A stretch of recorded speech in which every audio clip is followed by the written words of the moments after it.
Gentlemen, we just got some new news on the newest expansion coming to Risk of Rain 2, Alloy Collective, Drone DLC. And things look good so far, like including the modding community in the actual team, which is not what I was expecting, but I have been preaching it, so it's good to see. And some new and dangerous enemies. So what follows is my reaction to Dev Diary 2 and a bit of a pick apart at the end, but I encourage you to go check it out for yourself. I'll leave the video link in the description.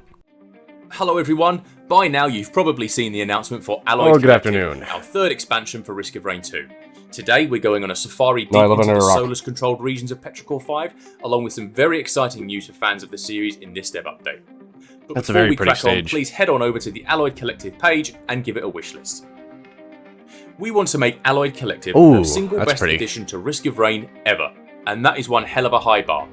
But how are we even going to approach this lofty goal? Well, there's only ever one answer: assemble the ultimate Risk of Rain content team. Alright. Step 1, hire some of the best content creators for Risk of Rain 2 to supplement the already very talented team here at Gearbox Software.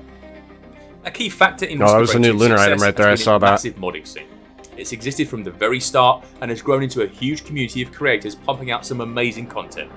So we reached out to the creators behind some of our favourite mods, like Starstorm 2, Fogband Lagoon and Silly Items, and brought on a squad of elite mod creators to join the DLC 3 team. I remember saying that. Step 2, we needed the perfect soundtrack. After his work on the Seekers of the Storm Shattered Abodes track, I Should Build the Man a Statue, we have brought on the highly talented musician Stavros Markonis onto the Alloy Collective team to compose the whole soundtrack.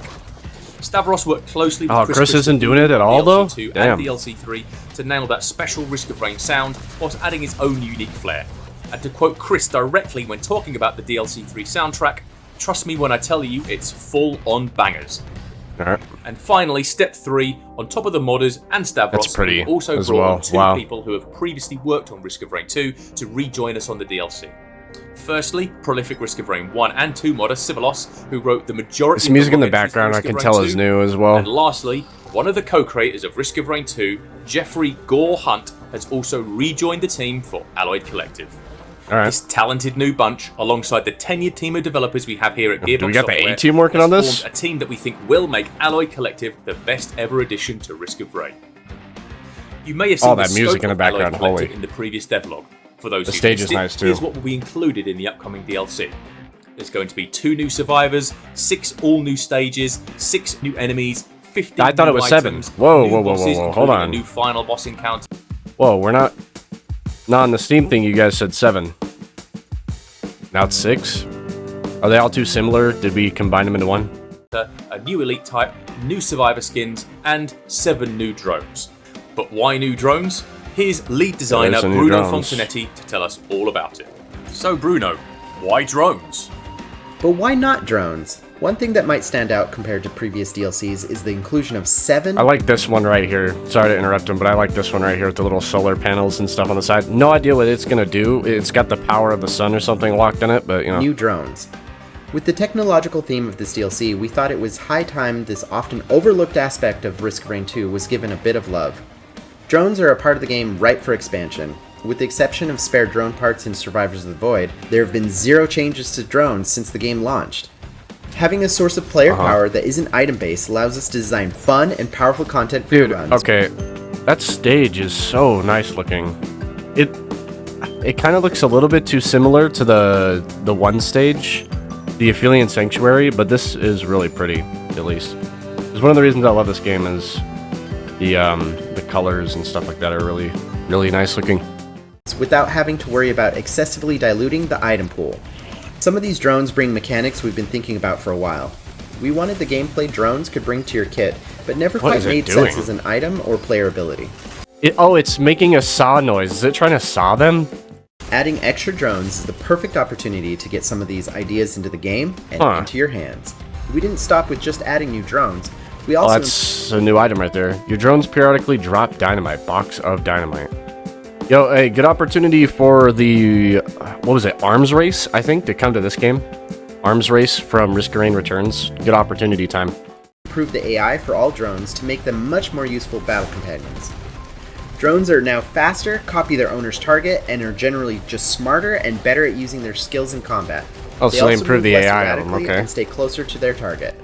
Finally, in the Alloyed Collective DLC, we wanted to punch up the focus on drones and one of the new survivors by adding some special interactions between them. Gunner drone shoots nearby target. He just got it like, well, hold on. Bro just picked up a drone like it was an item. Go back. And one of the new survivors by adding some special... Gunner drones shoot nearby targets. But you can hear it go beep beep, so like joins the squad. I guess it's because they don't have HUD on or something right here. This is like cropped. Interactions between them. Oh yeah, there it was over there. I saw it. It like immediately started shooting that guy. Interactions. There it goes, right there. So I guess drone. When you buy a drone now or something, it shows it on your like HUD. Okay. Between them. We'll be revealing more about this drone-centric survivor in an upcoming devlog. Okay, so the hand was the survivor. I asked on the Risk of Rain Discord what aspect of the DLC people would like such to a see beautiful most in this stage. demo Holy, pause everything. Wow. Hey, rare shrine, by the way. So we know that can be there. No idea where this is, but this is really pretty looking. I like this tree and these leaves and stuff. This is really, really good looking. I like that. Other than the new survivors, which will be shown later.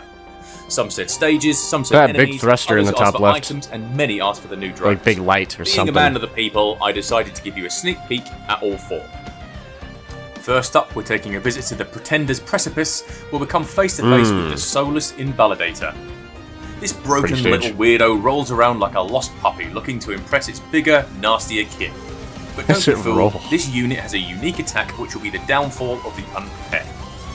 The Soulless Invalidator overloads and fires a burst of energy so huge the unit is thrown across the stage with oh, chaos, holy. Cute, yes, but don't get hit by this attack. Doing so completely removes all item effects for a significant duration. What? You'll need some... What? What? It removes all item effects for a significant...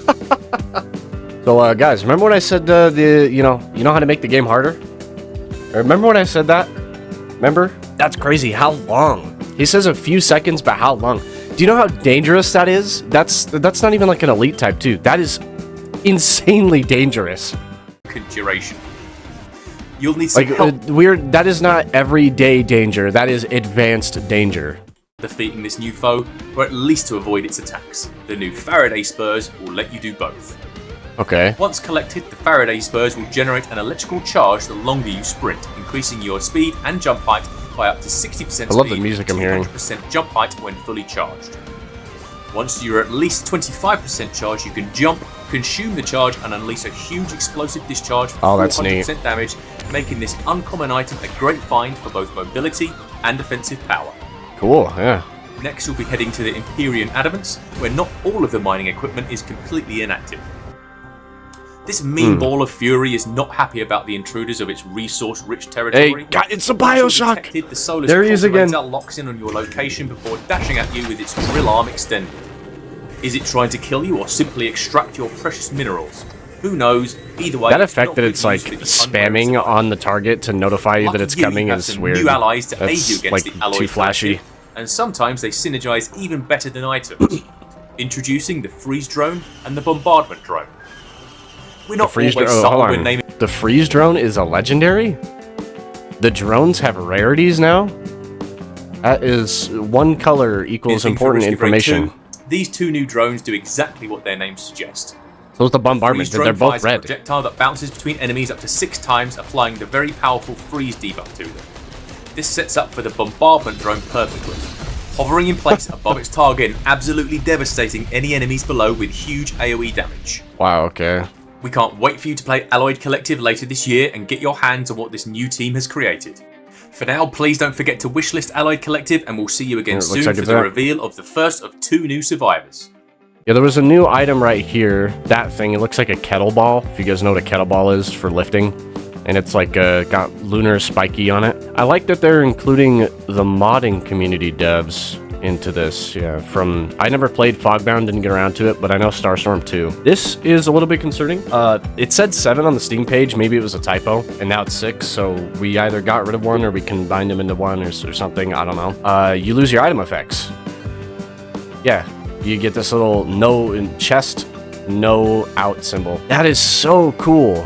I'm a little confused why the the default enemy no elite does it, but you know, surely the new elite type can't be more dangerous than that, right? What I was saying from the beginning, if people complain about difficulty rather than make the items miserable and unplayable, just make the enemies worse. I think they took some good advice right there, because the enemies might be worse. And then this item, it was like, this looks good. This item looks good. Charge it up as you sprint around, and then, yeah, so you can see it's like, has a charge going up, and then you jump to release it, and it causes like an explosion. Holy, another explosion item. Can you believe it, guys? You can see like the actual effect on the ground right here, the radius or whatever.